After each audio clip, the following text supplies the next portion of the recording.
అల్లూరి సీతారామరాజు జిల్లా అనంతగిరి మండలం పలు గ్రామాల్లో పర్యటిస్తున్న గజరాజు అక్కడ ప్రజలకు భారత రాజ్యాంగం కల్పించిన హక్కులను కాపాడుకొంటేనే నేడు మన జీవితాలు బాగుపడతాయని, అందుకు ప్రత్యేకంగా అటవీ హక్కుల చట్టం, ఫెసా చట్టం, జీవో నంబర్ 3/1/70 చట్టాలు కోసం వివరిస్తూ అవగాహన కల్పిస్తున్న మాస్టారు లకే రాజారావు గారు.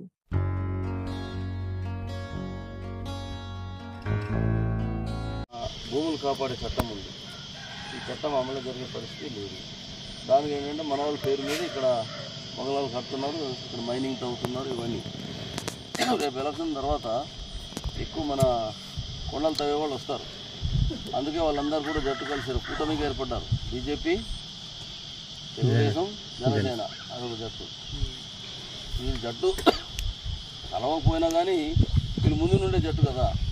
వైసీపీ, బీజేపీ, నరేంద్ర మోడీ వీళ్ళంతా నేస్తులుతారు కదా. వీళ్ళు గౌతమవుతారు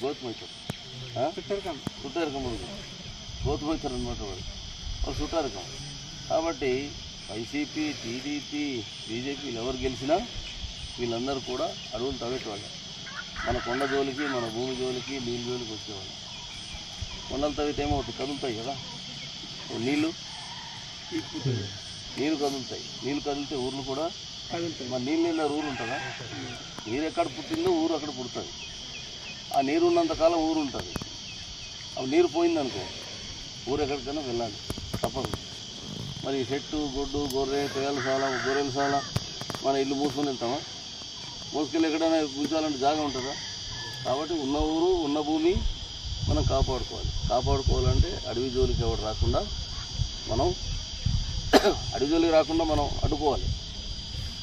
అడ్డుకోకపోతే ఏమవుతుంది? ఇప్పుడు ఎమ్మెల్యేలు ఏం చేస్తారు? వాళ్ళు ఇచ్చే డబ్బులు తీసుకుంటారు, నోరు మూసుకొని ఊరుకుంటారు. దీనివల్ల మొన్న ఏం చేశాడు? కుమ్మరావు బాబు చూసాం కదా, ఎస్టీ కమిషన్ చైర్మన్ కదా. పోయే వాల్మీకులు కలపవచ్చు, మన జాతిలో కలపవచ్చు అని ఈయన నివేదిక ఇచ్చాడు. దానివల్ల అసెంబ్లీలో తీర్మానం చేశారు. మరి దిగువ వాళ్ళకి మన దాంట్లో కలపడం అంటే గొర్రెల మందలో పులులు కలపడం. గొర్రెల మందలో పులులు కలిపితే ఎవరికి నష్టం? గొర్రెలుగా నష్టం. మనం గొర్రెలు లాంటి వాళ్ళం. వాళ్ళకేమో చదువులు ఉన్నాయి, డబ్బులు ఉంది, రాజకీయం ఉంది, అన్నీ ఉంది. వాళ్ళు తీసుకొచ్చి ఇక్కడ ఎందుకు కలుపుతున్నారంటే వాళ్ళ పేరుతో భవిష్యత్తులో ఈ కొండలు తవ్వాలి. తవ్వడానికి కోసం గతంలో మనకు మన ఊర్లో అంటే మన ఊర్లో మనమే గవర్నమెంట్.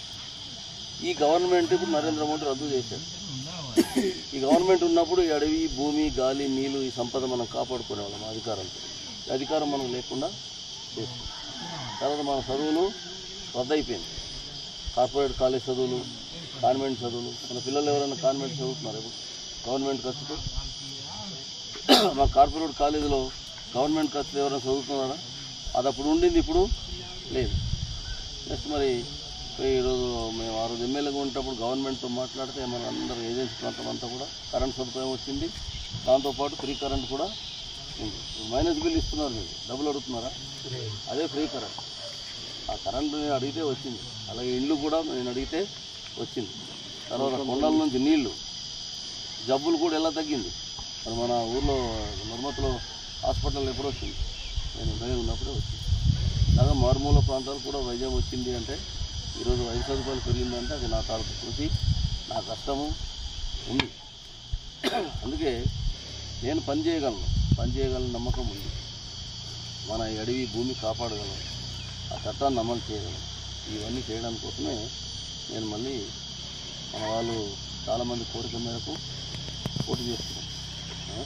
అందుకు ఆలోచించండి.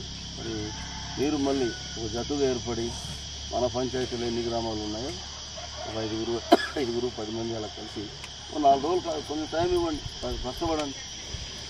మనం గెలవాలి అంటే ఎవరింటికి వాళ్ళు ఉండిపోతే పక్కవాడు చెప్పకుండా మనం ఎలా గెలుస్తాం? మన బలం పెంచుకోలేం కదా. అలాగా మన కుటుంబం ఓట్లు వేయించండి. తర్వాత మిగతా కుటుంబాల ఓట్లు కూడా మనం వేయించుకోగలిగితే మన బలం ఇంకా ఎక్కువ పెరగడానికి అవకాశం ఉంది. ఇప్పుడు ఎవరు వేసారని కాదు కదా, ఎంత బలం ఉన్నదనే కనబడుతుంది. అందుకు మిగతా కుటుంబాల ఓట్లు కూడా మనం వేయించుకోవాలి. మరి ఈ విధంగా మీరు ఈసారి ఏనుగుకి ఓటు వేయండి. ఈ పార్టీకి తోడుండండి. ఆ పార్టీ భవిష్యత్తులో మీకు తోడుంటుంది, వెనుక కూడా మీకు తోడుంటుంది అని చెప్పేసి మరి మీకు అందరికీ మరి మనవి చేస్తూ నేను సెలవు తీసుకుంటున్నాను.